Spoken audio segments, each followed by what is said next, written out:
You can't enjoy the journey if you don't know where you're going. I heard this quote the other day and I thought it was pretty profound. So today I'm going to be talking about how you can figure out where you're going so that you can actually enjoy the journey. If you're lost and you don't know what to do in your life, maybe you're in school and you're not sure if the degree you're doing is what you should be doing, maybe you're at a job that you sort of just tolerate, you accidentally landed in, but you're not really sure that it's what you want to be doing for the rest of time.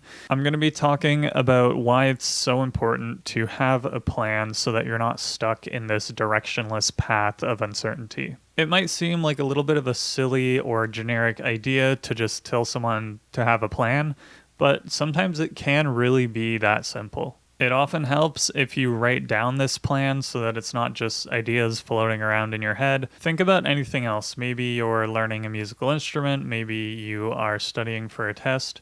You actually have to put in time solving problems to figure out what the correct solution is. Same thing goes for planning a career or planning your future. You got to put in some work writing down what it is that you think your future will look like. Even if you don't end up following it 100%, I know from my personal experience that when I write, things just start to click. I've found it to be a great way to gather my thoughts, summarize what I'm thinking, and look at things from a completely different perspective. Having a plan and writing it down, genuinely super, super useful when it comes to figuring out what you want in your future. Now, for those of us similar to me who have been in school pretty much our whole life up until very recently, I noticed that something kind of happened to me after I graduated from engineering. I felt this kind of sense of being lost and not really knowing where to go from here. And I realized that's probably because while I was in school, it's very easy to have a plan. The plan was basically made for you. You go to class, you pass the course, you get the degree.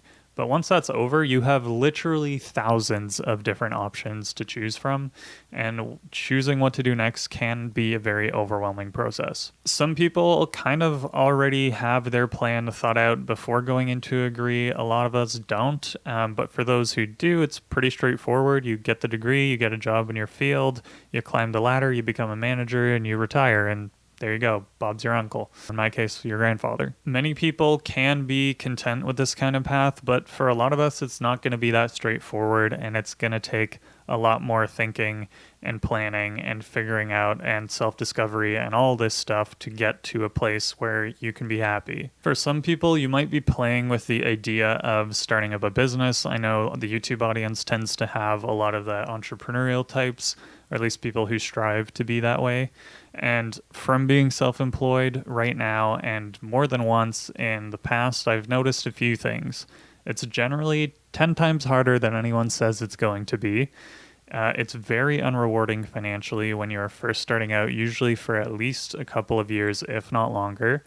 And it becomes very easy to begin questioning if you have made the right decision. If you don't have a very solid plan on where you're going and why you're doing what you're doing, you aren't going to last very long. And if your motivation to start a business is purely financial, most of the time you aren't going to last very long because the extrinsic motivation dies very quickly and you have to go back to relying on internal reasons for wanting to do this thing. It really is a grind when you're first starting out. So you have to have a reason for doing so that isn't just financially motivated. So that being said, here are some tips for people who do want to start their own thing that I have kind of learned. Have a list of kind of daily tasks that you need to get done and a long-term vision of where you're planning to go with the business.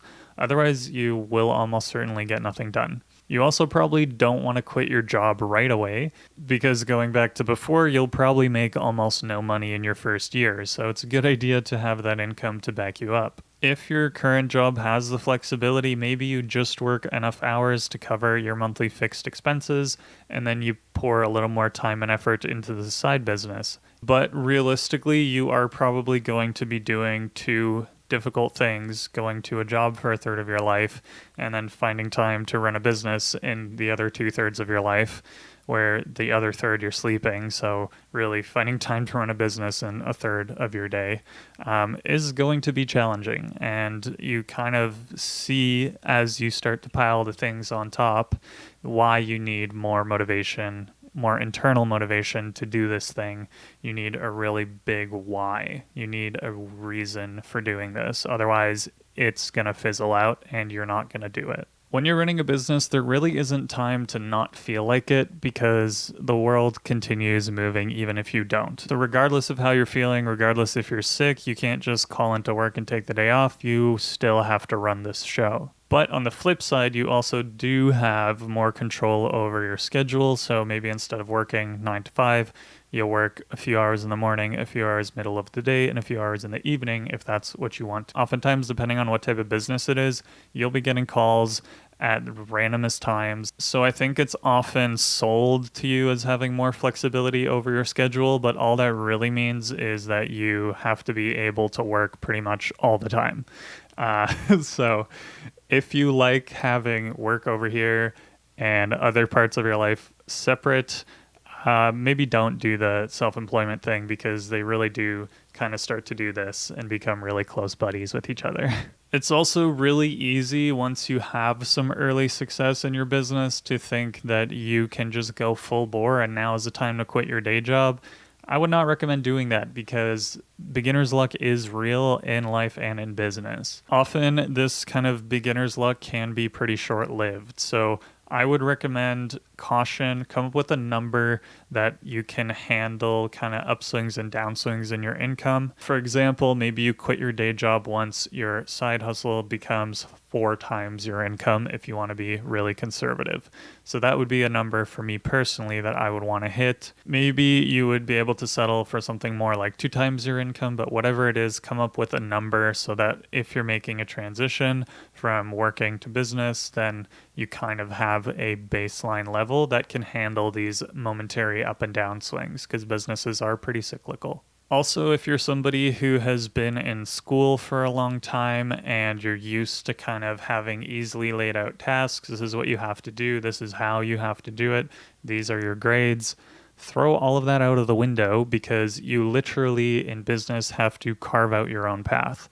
There is no better way to put it, but there are people who have done it before you, but yours is going to look different. You can learn from them, and I highly recommend learning from people who have done it before you, but yours is going to look a little bit different, and you are going to have a little bit different challenges than everyone else, and you're going to have to be creative in the ways that you deal with these problems. You can only control the things you can control, and there will be a lot of stuff that you just kind of have to roll with the punches. And for a lot of people, that's really good, but for some people, it's more challenging and can be sometimes overwhelming and discouraging. I do think it is really important to try and take control of those variables that you can control to the best of your ability. I've started to do that in the businesses that I'm doing. For example, this YouTube channel, real estate. I'm just trying to control the things that I can control. So I can control how much I post. I can control how many phone calls I make. I can control how much real estate content I post on my Instagram. I can control all of these things. I can't necessarily control how much money I make as a result of it, but if you do enough of something to the point where it becomes unreasonable that you don't succeed, you will get some kind of financial reward for doing so. For example, let's say that you door knock on houses every single day until you've spoken to 100 people. Every single day of the year. That is 36,500 people by the time the year is over. I think it would be unreasonable to say that you will not make at least a few sales after talking to that number of people. So it's things like that, things that you can control. But doing that requires a level of tenacity that very, very, very few people have. A lot of us like to be comfortable. We like to kind of do whatever at home. But being able to focus in on just doing that every single day of the year, talking to hundreds and thousands of people, is going to take a toll on you. And you're going to have to do that on days where you have other things to do. And you're going to have to do that on days where you're not feeling so great. And you're going to have to do that every single day. If you did that, it would be unreasonable that you did not succeed. But you can see that it is going to be extremely difficult to follow through. And following through is one of those things that just becomes a little bit more challenging in business. Okay, enough of the business tangent. Let's talk about the traditional career path where you're working for an employer. How can you shape your career so that there is a way where you kind of feel happy and fulfilled in what you're doing?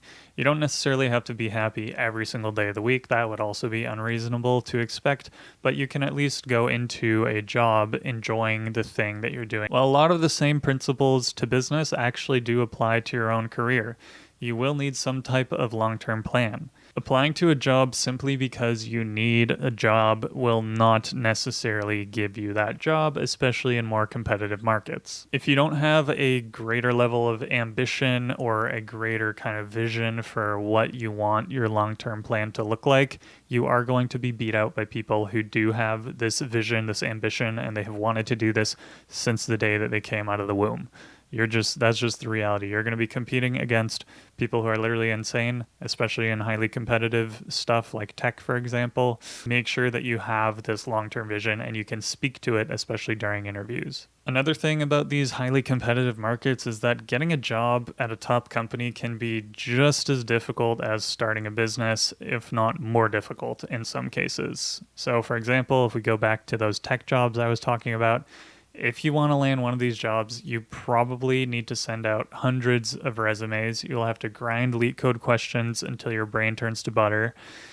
And you will have to go to every job fair, networking event, company event in the country. And then, and only then, do you maybe have a chance of landing a job. So if you do not have that level of intrinsic motivation, I'm doing this because I absolutely love this thing. I'm doing this because I find it so interesting. I'm doing this because down the road, I want to have my own business where I'm building software and I'm selling it to all these people and I'm doing it for these reasons, can make it a lot more challenging if you don't have that mapped out and you haven't written that down. Humans are wired to take the easy path, and inherently having any level of success in a career is not going to be easy, whether it's a job or business. So how can you kind of do a little bit of self-discovery to figure out what you're really good at and what your plan might look like if you don't have a written down plan? There are many different ways to approach this, but I was recently watching a video from Ali Abdaal called How to Change Your Life in a Year,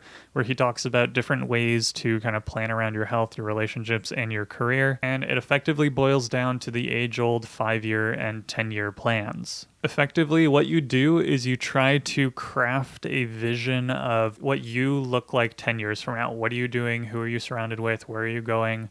What are you contributing to? All of these things that kind of shape your life. How does it look 5 years from now? How does it look 10 years from now?